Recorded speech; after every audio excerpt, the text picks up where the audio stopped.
So, Alex, we started this podcast talking about interesting dead people, but we've added a flavor of episode that I think is really fun about things that used to be or used to happen or used to exist but don't anymore, and they're called dead ends. Yeah, it's a good reminisce.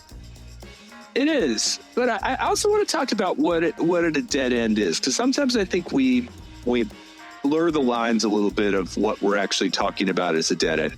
Does a dead end have to be completely gone, or could it be something that just kind of faded away but still exists very niche kind of way?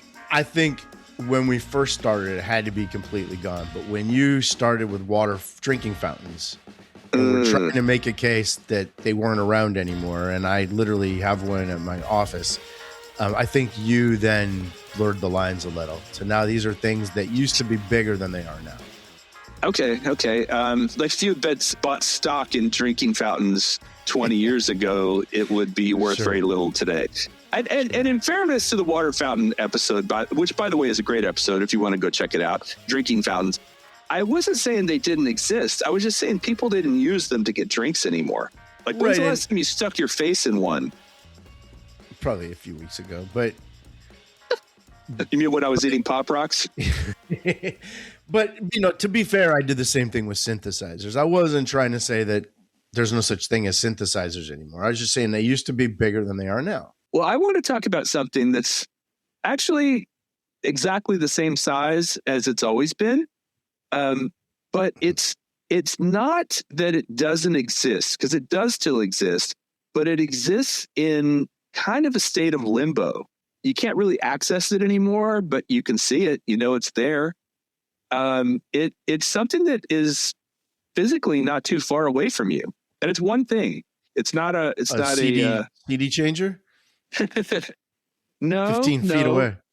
15 feet from a CD changer. You're probably, I'd say, 23 miles from this thing.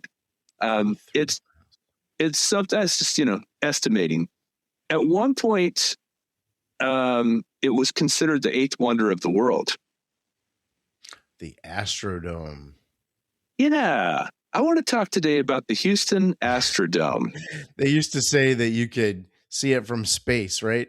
But the stupid part of that is it's smaller than like most Lowe's, or whatever. Costco. Right. It's obviously you couldn't see it from space. You can. I mean, look on Google Earth. If you go to Google Earth, you can see the Astrodome pretty clearly. You have to zoom in pretty good, though, from that. Well, okay. I mean, we're talking about pictures of space. Pictures An of space. Astronaut would not be able to see it from space. The astronaut not seeing the Astrodome. That's rich. That's I think really ironic. The only man-made thing you can see from space is the Great Wall of China. Okay. Well, we'll go with that. But let's talk about the Astrodome. Sure. You know who conceived the original Astrodome? Was it Roy Hofheinz? Yes, of Hofheinz Pavilion. Which doesn't exist anymore. Judge Roy Hofheinz, and he came up with it to help the heat and the mosquitoes and all the things that existed back in the day and still exist today.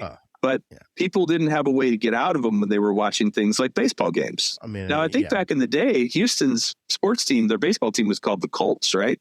The Colt 45s. Yeah. Well, so Roy Hofheinz came up with this idea. And from the Astrodome, which was pretty innovative at its time, we got things like, and these didn't really exist before, luxury skyboxes. Yep. One of the first luxury skyboxes was in the Astrodome. Animated scoreboards, that was a thing. But probably the most famous thing that came out of the Astrodome was my graduation party, my high school graduation party in 1987. No, artificial turf. AstroTurf? Yeah. AKA AstroTurf. Yes, known as AstroTurf. Now, that was necessary because they couldn't grow regular grass in it. They tried. Do you have any idea? They did try. Do you have any idea how tall the Astrodome is? In stories. Tall? Yeah, like in like 5 stories, 100 stories. I would guess it's 10 stories tall. 18 stories tall. 18. And of course, it hosted and was home to the Houston Astros from 1965 to 1999 and the Houston Oilers from 1968 to 1996.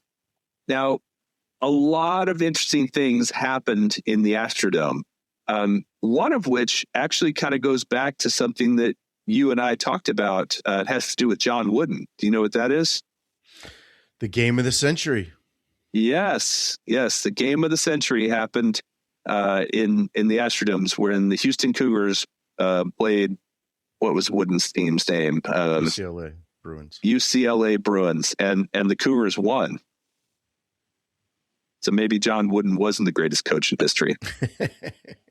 I thought you'd have more to say about that. No, I mean, it's witty, but yeah, I mean, yeah. So the Astrodome opened in 1965, was the very first fully enclosed air-conditioned dome stadium in the world, I believe. It was called the Eighth Wonder of the World, and it was the host to not only sports things, but also all kinds of concerts, all kinds of community-focused things. Rodeo. The rodeo, the Houston Rodeo, which is huge, was there. It had, we talked about before, there's lots of tie-ins back to our other episodes, by the way. There was one with Coach Wooden. The Battle of the Sexes took place there. Remember that one? Say that again? The Battle of the Sexes in 1973. Yeah, Billie Jean King and Bobby Riggs. Yeah. So the Astrodome was something that it was paid for by the taxpayers. They wanted to call it the Harris County Domed Stadium because that was its proper name. But someone said that at the time there was this controversy about that. The world is going to remember it as the Astrodome. Yeah. It has to be known as the Astrodome. At the time, air conditioning was prevalent, but not prevalent enough to do something like that. So just to air condition that thing was a huge technological innovation. That they had to consider things like the buildup of carbon dioxide because of people in there breathing. They had to consider things like sound absorption because it could be very echoey. And they even had to invent what they called astrolights. And that was the skylights that were put into the roof to light the place. I don't think either one of us can imagine how futuristic that must have seemed when that place opened up. Do you remember that? Have you ever seen any pictures of the grounds crew back when they first opened? They wore, because imagine the grounds crew at a baseball stadium are usually people that, they mow the lawn and they rake the dirt.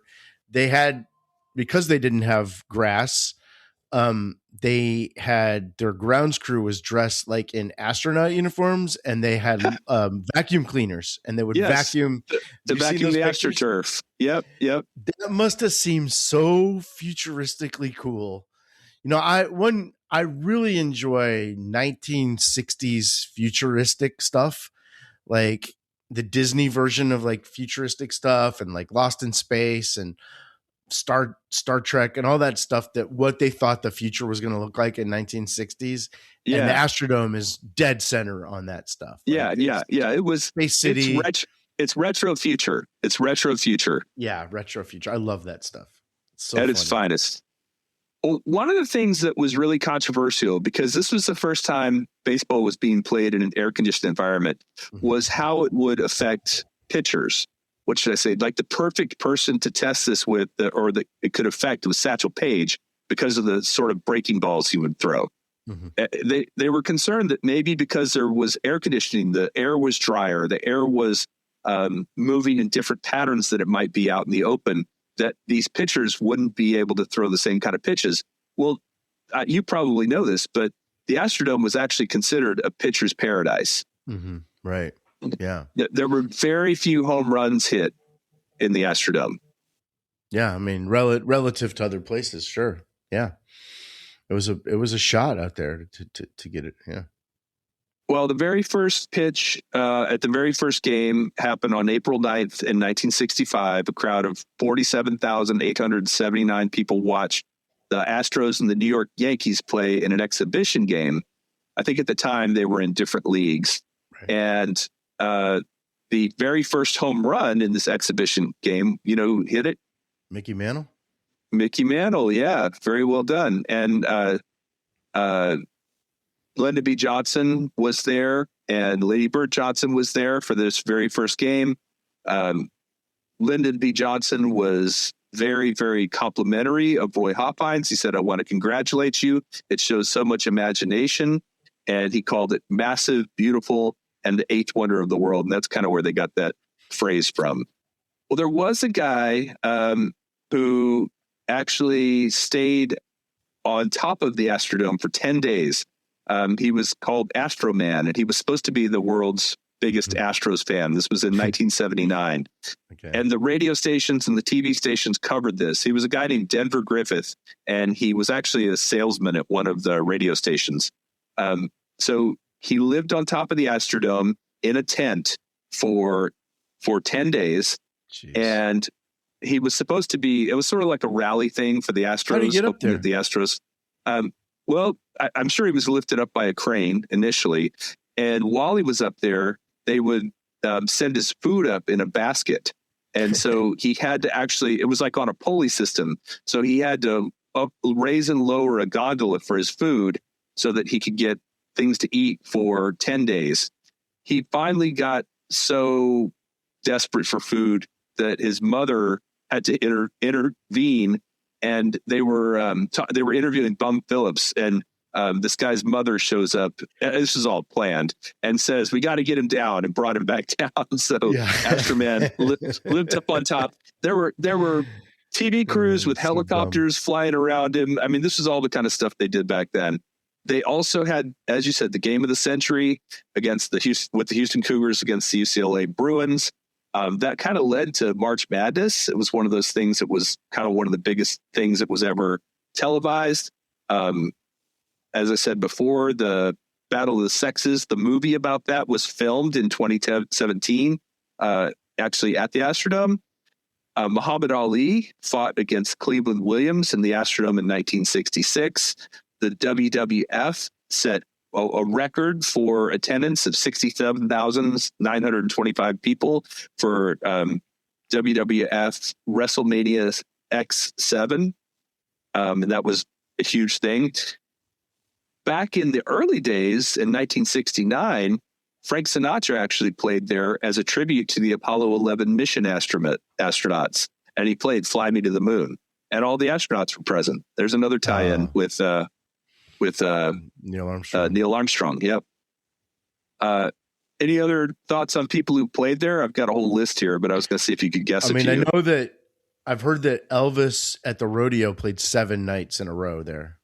He did. He played with it was 6 shows, and the total attendance was over 200,000, which was huge numbers for those days. He set the single day attendance record that year as well. So if you're not from Houston, you should know that the Houston Rodeo, Houston Livestock Show and Rodeo, every night has a concert. And that's usually what attracts people to the show. And they play, maybe a 60 to 90 minute concert at the end of the rodeo. So that's how you get a lot of different performers. I think the Jackson 5 were there. And, that's right. So I'm going to mention my very first concert I ever went to in 1977 at the Houston Livestock Show and Rodeo. My parents took my sister and I to see, you want to guess? I can't wait to hear. Let me guess, Conway Twitty? Donnie and Marie Osmond. Oh, yeah. I think you've said that before, actually. In 1977 at the Houston Astrodome, they played in 77 and 79, full on with the Osmond brothers and Little Jimmy. And they actually, in 77, they did a concert. And then in 79, they did a concert and they taped their show there. It couldn't be less punk rock. That is as un-punk rock as you get. It's a little bit country and a little bit rock and roll. But not punk rock and roll at all. You probably also remember something that happened in the early 80s that was a huge thing while we were in middle school and high school. And that was the Texas Jam. I didn't live here. You remember you heard of the Texas Jam? No. Oh, 3 days of rock, featuring the Scorpions, featuring Van Halen. I mean, this was the days of these big Sammy Hagar when he wasn't part of Van Halen. Did you go to that? There was the Texas Jam. I did not go to that. I was a little young for my musical career. I would have been about 11 when that started. There was also another big festival heavy metal show that happened in Houston called Monsters of Rock. And I thought it had played at the Astrodome, but upon further investigation, I found it played at Rice Stadium. Yeah. I think it started in Dallas and then moved to Austin. But you were right about the Jacksons performing their victory tour. Madonna also played at the Astrodome. Pink Floyd played at the Astrodome. Metallica with Guns N' Roses played at the Astrodome. Faith No More was part of that. Genesis played. And then the one of the largest shows ever done there was Selena. She played there right before she was murdered, actually. U2 played there and had a music video they shot there. And then the Up in Smoke rap show was there that featured Snoop Dogg, Dr. Dre, Ice Cube, Eminem. Made a huge show in 2000.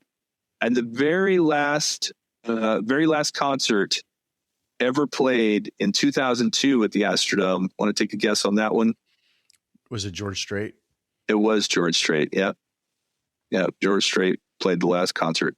Now, the other thing we haven't even talked about that was big at the Astrodome, and that was motorsports. All kinds of monster truck rallies, U.S. Grand Prix of National Midget Championship, which was a quarter-mile dirt oval track.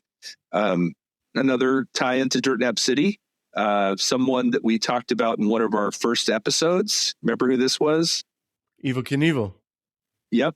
He jumped 13 cars to over 100,000 spectators over a series of nights. And was that like 75?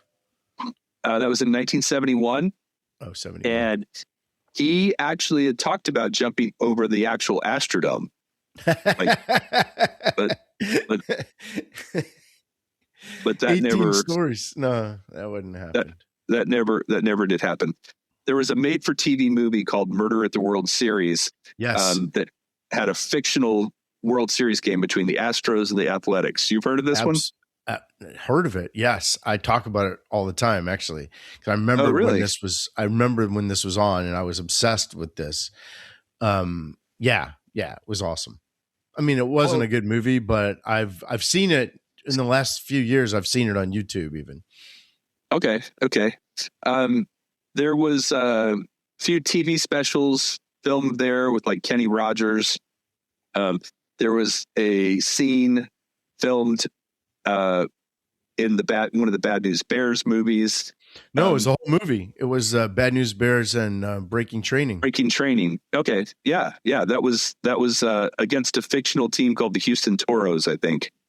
But there is a movie that I had never heard of until I started looking at the Astrodome, and it looks really interesting. I actually kind of watch it. It's called Brewster McCloud. Have you heard of this movie? Absolutely, where he flies around in that man-made contraption. Yeah. It's a weird movie, but it's a good one. Yeah. It sounds really weird. He lives in like a storm shelter under the Astrodome, I think. Yep. Yeah, it's a good one. Some kind of thing. There's a scene in 2010, the year we make Contact, which was the sequel to 2001: A Space Odyssey, where Walter Kurnow, who is played by John Lithgow, is arguing about who has better hot dogs, the Yankees Stadium or the Astrodome. And Roy Schneider, the guy Haywood Floyd, who is played by Roy Schneider, thinks the Astrodome has better hot dogs. I mentioned a minute ago about the U2 music video. You and I talked about this when I was in Ireland, that U2 filmed the video there.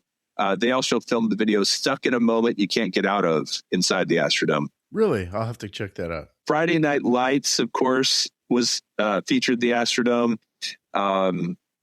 And the baseball game by Electronic Arts, MVP Baseball 2005, had the Astrodome as a playable field until 2005. Mm-hmm.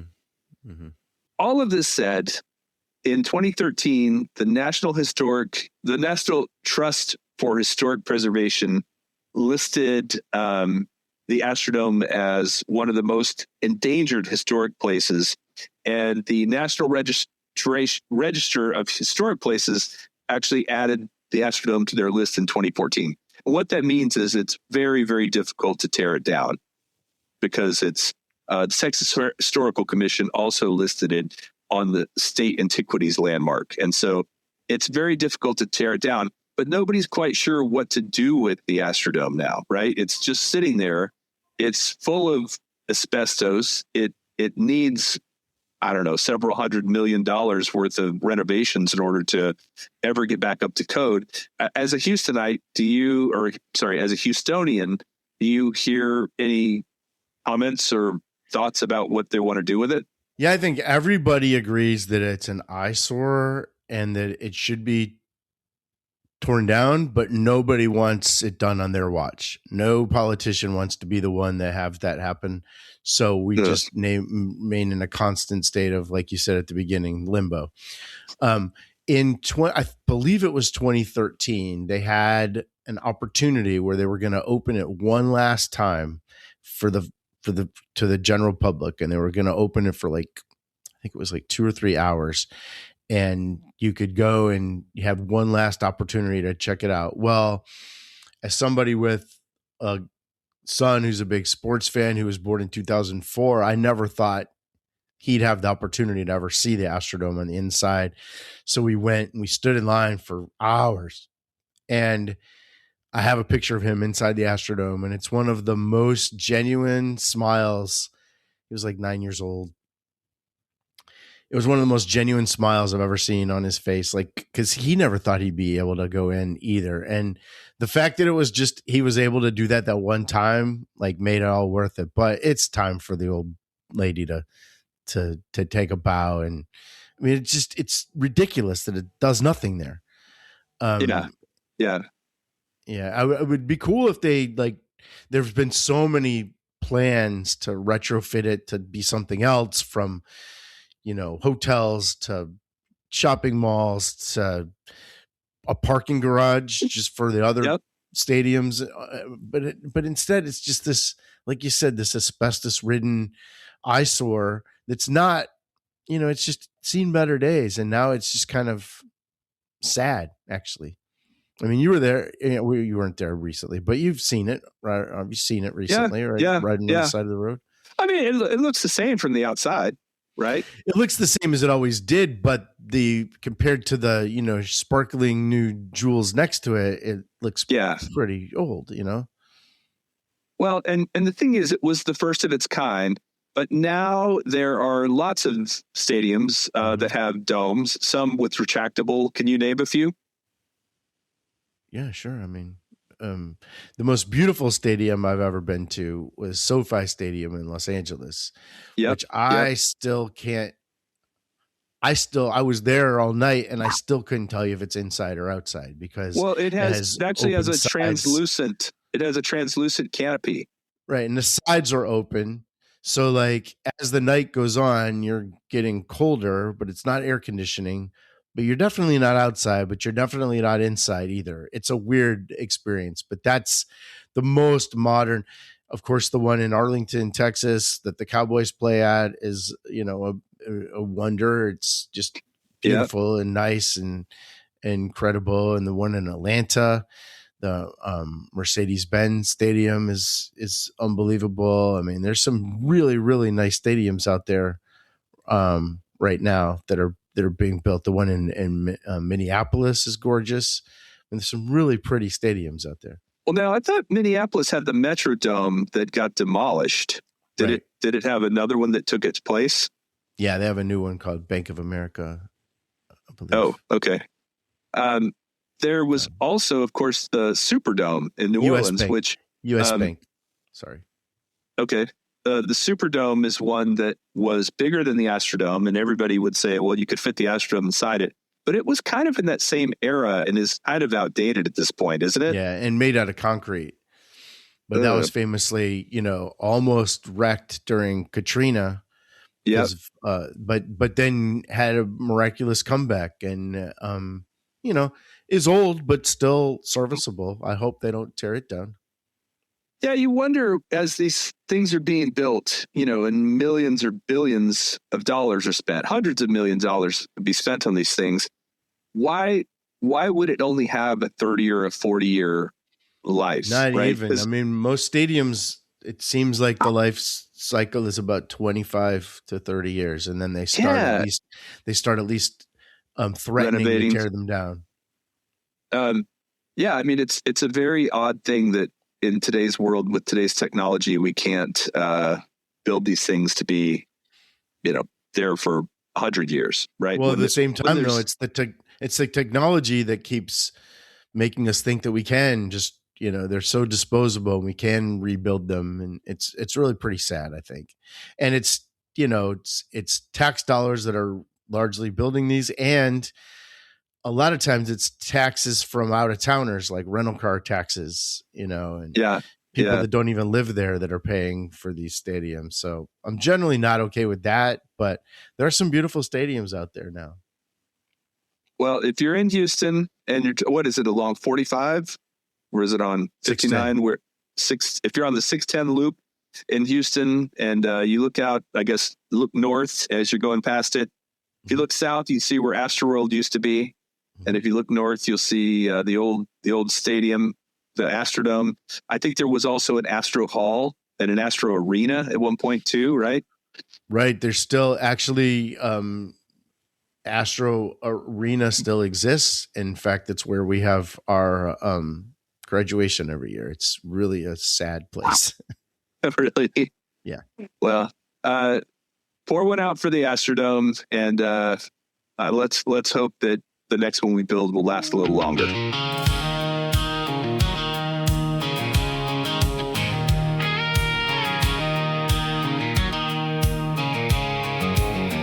I parked my truck by the fence on a hot Houston afternoon. Tailgate down, ball cab low, walking up to that giant room.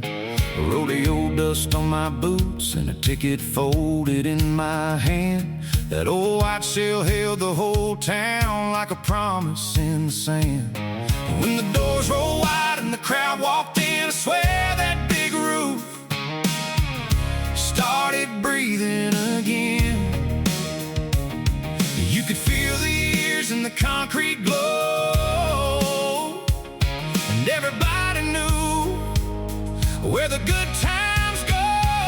Under the dome, we were young and loud. Under the dome, lost in that crowd. One bright night that never left home, Houston held us close. Under the dome, under the dome. I saw a bull rider land and the whole place shook. Cotton candy in a kid's hand, neon on the program book. But my mama sang along to a song on the radio. My daddy tipped his hat like he already knew the show. There were boots on the floor and tears in the light, 1,000 little stories riding through the night. From the first row grid to the back door hum, that old dome taught us how to sing as one. Under the dome, we were young and loud. Under the dome, lost in that crowd. One bright night that never left home, Houston held us close. Under the dome, under the dome. Now the parking lot's quiet and the field is gone, but I still hear that roar when the rain comes on. If I close my eyes, I can see it clear. That great white circle